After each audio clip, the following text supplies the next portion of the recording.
Yozgi tun jimjima. Yozgi tun. Biz hovlida gaplashib o'tirgandik. Kelinoyim har doimgidek muloyim va kamgap edi. Men esa nimagadir g'ashim tarqamagandi. Ko'nglim biroz xira edi. Bir lahza u mendan sigaret chekayotganimni hech kimga aytmaslikni so'radi. Men indamay bosh irg'adim. Soat kech bo'lib qoldi. Ertaga erta turamiz, dedi kelinoyim jilmayib. Men hazil aralash, endi mavzu ochildi-yu, dedim. Kelinoyim kulib boshini chayqadi. Sizga Mansur akam qaramasa o'zim qarayman deganimda esa sal jiddiylashdi. Uyatsiz bo'lmang, dedi u kulimsirab. Shapaloq emas, lekin so'zlaridagi keskinlik meni o'zimga keltirdi. Men esa o'sha damda tushundim. Ayrim hazillar, ayrim so'zlar joyi va vaqti bo'lmasa nojoiz bo'ladi. U meni yomon ko'rmagan, lekin chegarani eslatgan edi. Kechir, haddimdan oshdim, dedim. U jim bo'lib, muloyim bosh silkidi. Tun yarmida uyg'onib ketdim. Suv ichishga chiqqan edim. Hovli jimjit. Osmonda yulduzlar charaqlaydi.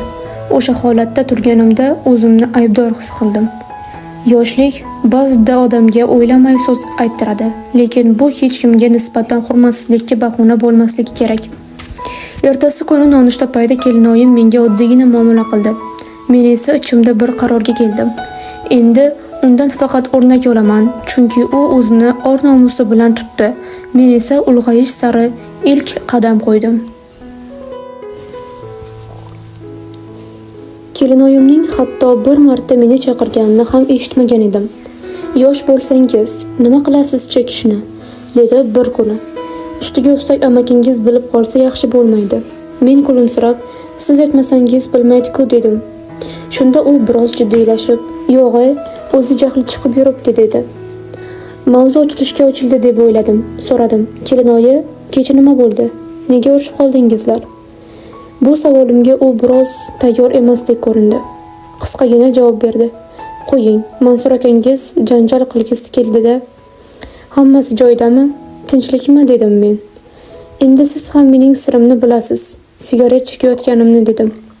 "Sirlashsak yengil tortarmidingiz? Sizni ham kimdir eshitishi kerak-ku", deb qo'shib qo'ydim. U esa "Xona kirib oling, sovuq bu yer", deb ichkariga kirib ketdi. Men esa hammasi tamom, kelinoyim meni noto'g'ri tushundi deb o'ylab xonamda yotgan edim. Shunda uning ovozi eshitildi. "Javohir, xonadamisiz?" "Ha, kelinoyi", dedim. "Bolalar ham uxlab qolishdi", dedi u.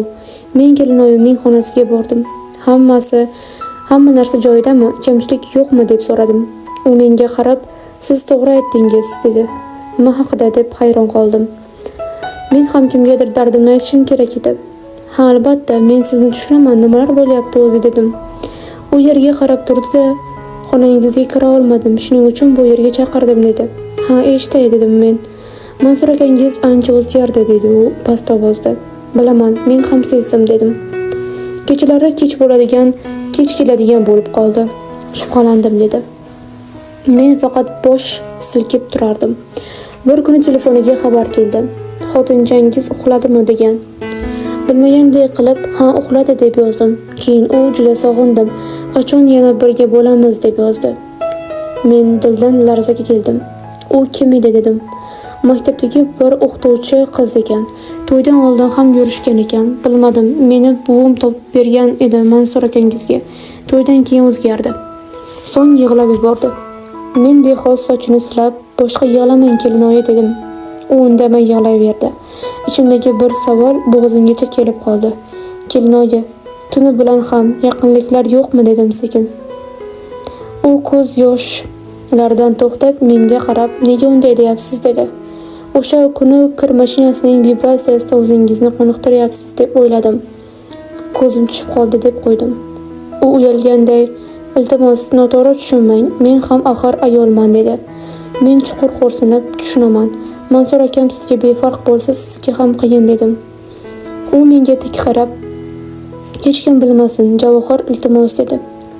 Men jilmayib, "Xavotir olmang, faqat sigaret chekishimni ham hech kimga aytmang, kelinoyi", dedim.